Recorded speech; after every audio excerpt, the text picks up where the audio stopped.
Hi, everyone, and welcome. I am very pleased today to be joined by Ambassador Jack Matlock, who initially was posted to the US Embassy in Moscow in the 1950s, but then later on became the ambassador to the Soviet Union in the 1980s, and with President Reagan contributed to negotiating an end to the Cold War. So, welcome back to the program, sir. It's always a great honor. Thank you. I'm happy to have a chat with you today. Uh, What I really wanted to talk with you about was a book of yours, which was actually published in 2010, but is, I would argue, more relevant than ever, which is the book Superpower Illusions, how myths and false ideologies led America astray and how to return to reality. I guess we are seeing some of the consequences today of what you were writing about back then. Um, so I thought that a good place to start would be what are the main myths that about how the Soviet Union was defeated and essentially, yeah, what led America astray? you know, the situation in the Middle East has now reached such a crisis stage that it maybe is a little difficult to think about other things. But what we are seeing now, I think, is the beginnings of an even greater tragedy than a number that we have seen recently, wars in Ukraine and uh, and elsewhere. But because right now uh, the active the active fighting between Iran and Israel and the possible American involvement, I think is something that is on all of our minds this morning. But let me go back. I think that what I wrote uh, 15 years ago, in the hopes of influencing the incoming incoming Obama administration, uh, I think is relevant. It is relevant to much of the fighting that's going on today, which I think could have been prevented. And that is sort of the tragedy of where we are now. But to get back to your direct question, the argument I made in Superpower Illusions was that we widely misunderstood how the Cold War ended and misinterpreted. First of all, we looked at it as a victory for the United States and the West. It was a negotiated settlement that was to the benefit of both the Soviet Union, which negotiated it, the United States, and everybody else, because it brought us to a situation where nuclear weapons were greatly reduced, where we had goals of actually eliminating them, and that the Eastern Europe, which had been militarily dominated by the Soviet Union since the Second World War, was liberated and had become more democratic. Now, so I think that one thing, by looking at the end of the Cold War as a victory, by building up our military or by economic competition, was simply incorrect. It was a negotiated settlement for all. The second uh, myth, which was widely held, was that the Cold War ended when the Soviet Union broke up. This is simply not true. The Cold War ended at least 2 years and about 3 years before the Soviet Union broke up. The Soviet Union broke up not because of Western pressure or things. Actually, the United States tried to help Gorbachev preserve a voluntary union. of all of the Soviet Union except the three Baltic countries. Throughout the whole Cold War, we did not recognize they were legally part of the Soviet Union, so we always supported their liberation. And I would point out, one of the last acts of Gorbachev's Soviet Union was to vote their liberation. So the idea that they had to fight for it is simply not true. Yes, their pressures brought about, but the Soviet Union recognized their independence before it collapsed. Now, the collapse of the rest, at the time, President Bush actually went to Kiev in 1991 when all the pressures were developing to break up the Soviet Union. And he made a speech to the Ukrainian parliament warning against suicidal nationalism and recommending that they stay in a voluntary union with Gorbachev's Soviet Union, which was becoming much freer and trying to reform in a democratic way. So the idea that somehow this was a victory for the West, or brought about by the West, and brought about because of the economic and military pressure, are simply wrong. But the problem is that that brought about an idea both in the United States, in Western Europe, and in Russia, that Russia was a defeated country.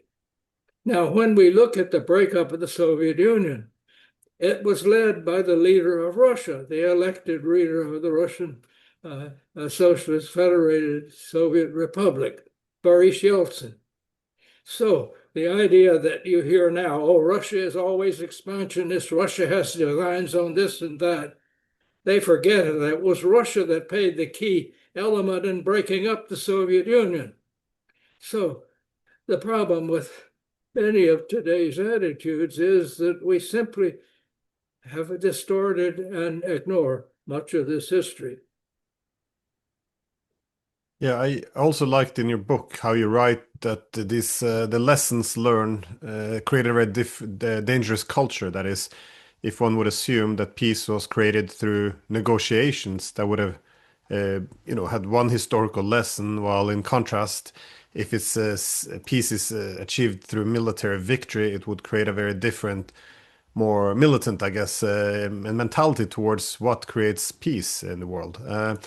But I wanted to move on to what happened after the Soviet Union collapsed, because you also write about these competing visions for a new world order.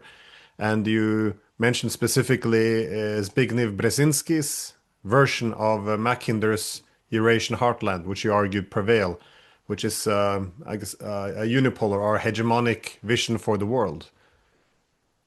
Well, I had throughout, and this was true even when Brzezinski was the national security advisor in back earlier, and that he was he was looking, I think, very superficially at international relations, and also by looking at everything as simply control of territory, was missing the point. I have never felt that the whole Mackinder thesis made any sense. It was the idea that who controls the world island, that is, Asia and Europe controls the world. It's nonsense. Britain and the British Empire became, I would say, the hegemon over most of the world without any substantial military force in the so-called world island of Eurasia. They did it with sea power. But like all the other empires, this was a temporary condition. And of course, with the two world wars, the British Empire was completely, uh, uh, almost completely dissolved. Of course, there are some results there that we can talk about with, you might say, the Canada, Australia, and other dominions still maintain a special relationship to the UK. But the fact is that these empires were very comparatively short-lived and subject to a lot of damage. First of all, to the countries controlled, but also to the metropole, because of the resources that had to be put into the military and other compulsive sources. And I might say here that the idea that somehow military or economic power can transform other societies, I think, was a fundamental mistake. The United States came out of, you'd say, the end of the Cold War and the breakup of the Soviet Union as undoubtedly the most powerful country in the world, both militarily and very significantly economically. And as I pointed out in the book, there was a possibility beginning in, you might say, 1992, for the United States to play an active role in, you might say, peace management. I think that it was unreasonable to ever think that we were going to create a utopia with no war and no strife. That's just, I would say, ignores all historic experience.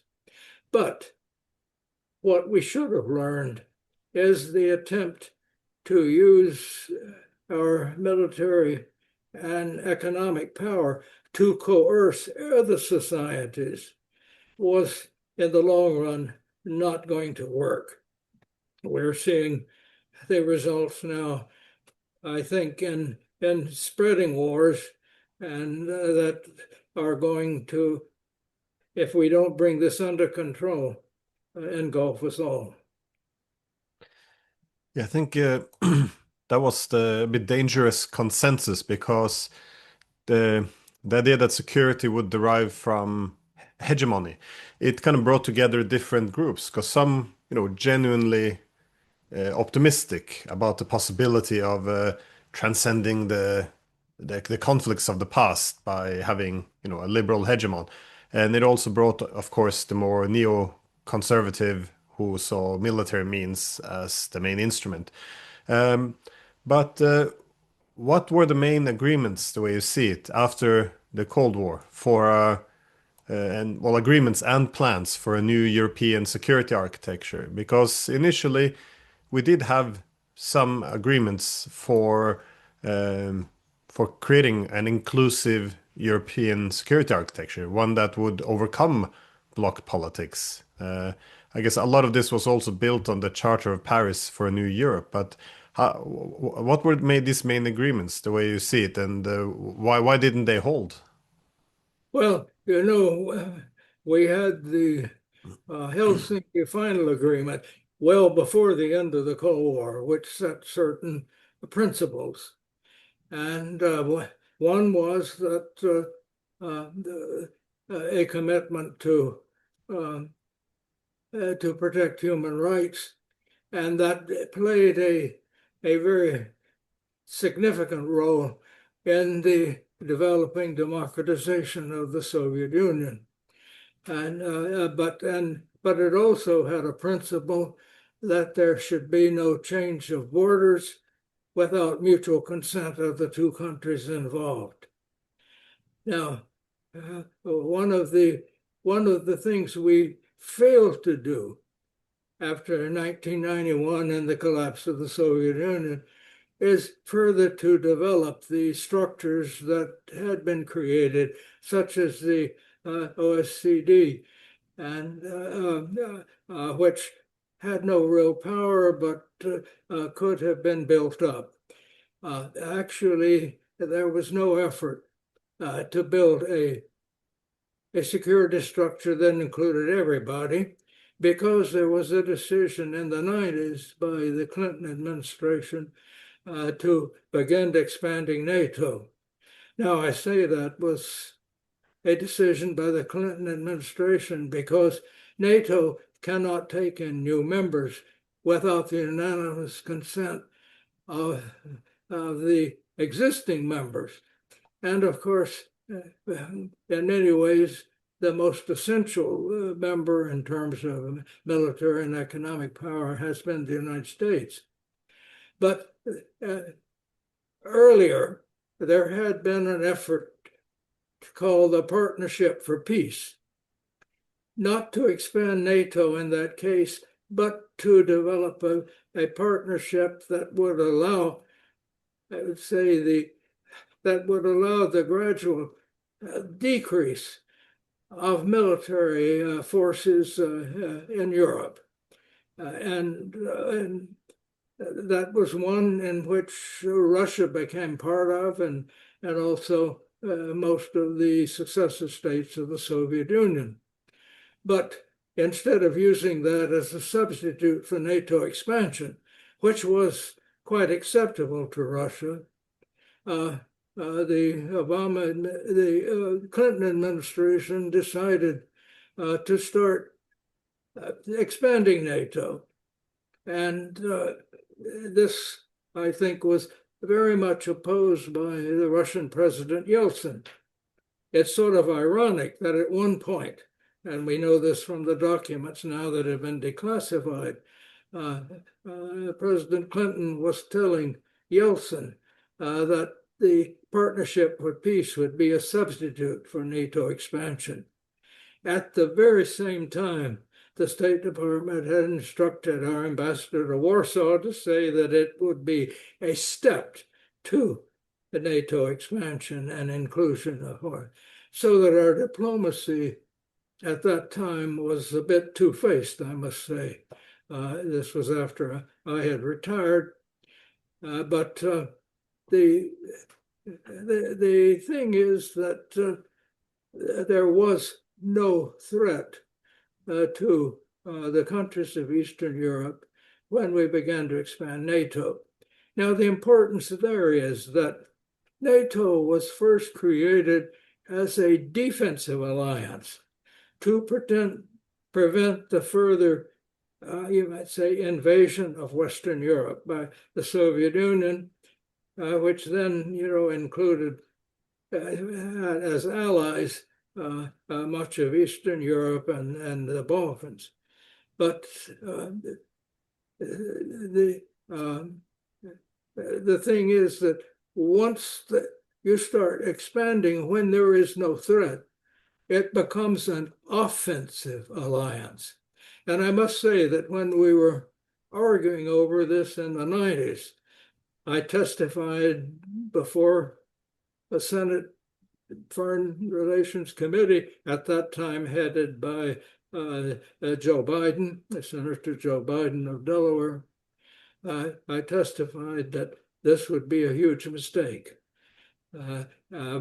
because it would be seen, if it was continued, that would be seen as a threat to any Russian government.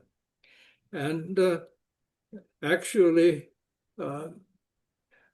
President Yeltsin accepted the first expansions reluctantly, but asked one condition, and that is that there be no foreign bases, particularly American bases, in these countries.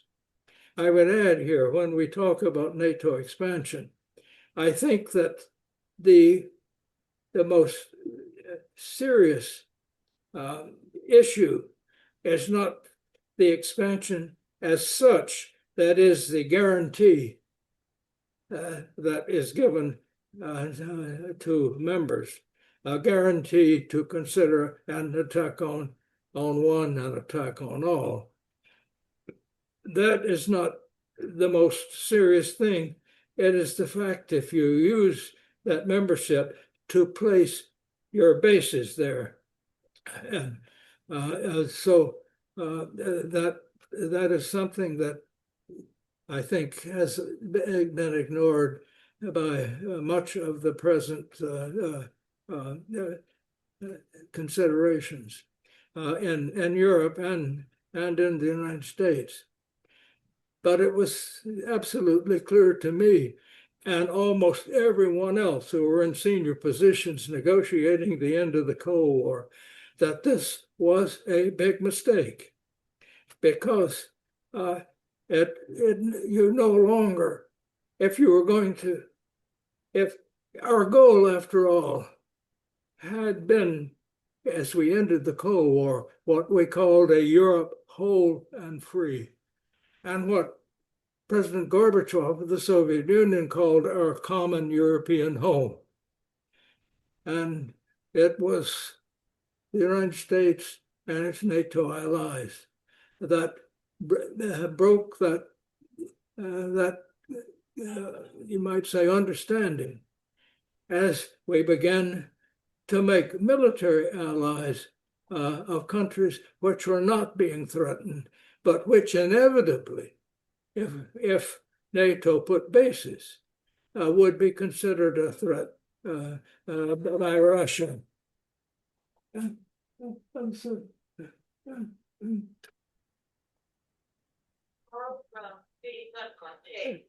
Okay. Sorry about that. Maybe we can. In any event, this I think was a fundamental mistake, which, when continued up to considering Ukraine and Georgia future members, these were Union republics of the Soviet Union, which we recognized as part of the Soviet Union. And Russia had good reason, particularly in the case of Ukraine, to consider their, you might say, their neutrality if the world was going to be divided by military blocks. Their neutrality essential to its own security. And so I believe that these were fundamental mistakes. Let me also say that throughout this period, it was very clear to me and many others that the unwillingness of the Israeli government to develop a two-state solution. We came closest to that, of course, as a result of Norwegian diplomacy in the 90s, when it seemed that we had an agreement for a Palestinian state. We're seeing the results now we have of that failure. And yet we now have the United States actually supplying the arms for a genocide, and the current conflict with Iran can bring us to the brink of the use of nuclear weapons. But even without that, a general conflagration there is going to be not only a human disaster, but it also is going to reflect upon the security of Europe. So that it does seem to me that this policy of the United States fueling wars and instead of stepping back as it could do and trying to mediate disputes and keep local disputes local, rather than fueling them by supporting one side or the other. I think, and as an American, I think this has not been in the interest of our people. No, I think it's reasonable to argue that the unipolar moment it allowed Israel not to make accept any compromises, given that it had always the United States in its back, and I think ultimately it's not in Israel's interest either, because yeah, we see now the consequences of not having to accept any compromises, which is this yeah, awful confrontation. Um, but in your book, though, you had a whole chapter devoted to the liberal, no, sorry, the unipolar delusion. Uh, what do you see as being the why unipolarity was a delusion to begin with? Why? The I'm sorry, I didn't catch the. Uh, uh, Now, say, uh, in your book, you have an entire chapter called the unipolar delusion. I was yes, wondering if you can outline your argument why yes, unipolarity was always a delusion. yes. Basically, there was the illusion that American power, military and economic, could transform other societies. And the idea that the world was destined to become democratic, which we call, and that we could assist that by uh, intervening to uh, encourage democracy and to protect minorities or others that were threatened. I think that was all quite incorrect because one country cannot create democracy in another. If democracy is ruled by the people in that country, only the people in that country can create it. And none of us have anything like a perfect democracy, at least of all the United States, although we call it a democracy. We are a republic which now is ruled by an oligarchy. And I won't get into all the reasons for that, but the whole idea that somehow the world was destined to be democratic and capitalist, and that, this is like other utopias, totally without any, I think, any grounds in reality. So that the idea that somehow, by using our military and economic force, we could create a more democratic society which would live in peace with each other. You do this by economic coercion or using your military force, you're exacerbating the problems and not solving them. And so I think there was this basic misunderstanding. Yeah, well, in the second half of the title of your book, you do have um, it says how to return to reality, and I think yeah, that's an important part because 3 weeks ago we saw that Russia's nuclear deterrent was attacked, and instead of condemnation or concerns, there was almost uniform celebration across Western capitals, which is what's shocking to me. And again, we also see now in the Middle East not just a genocide, but also now a surprise attack on Iran's nuclear reactors in the middle of negotiations. So it's this is again, it seems like we're moving into very dangerous territory. And well, to quote your book, there needs to be some kind of a return to reality and restraint. Where do you see the world going from here? What is it possible to do to avert disaster? I know that's a a big ask, but given you're involved in negotiating an end to the Cold War, what would you advise the diplomats of today? How to resolve these issues?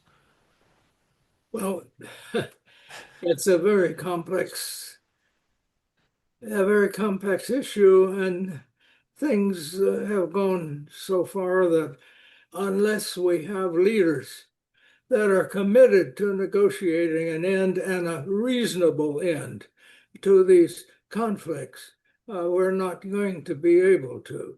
Now, I'm one who thinks that so far our leaders have been responsible enough not actually to use these nuclear weapons. But what the attacks on the strategic bombers by using you might say by using what is in effect terrorist techniques. That is, these were weapons that were concealed in trucks and done by using by an espionage network for it. Something that, by the way, Israel has repeatedly done in the Middle East.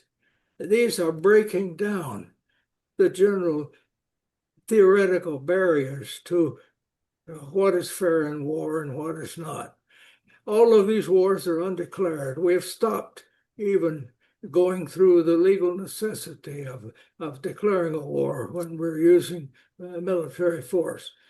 Now, what I fear from this development is not so much that any of the current world leaders are going to actually use a nuclear weapon.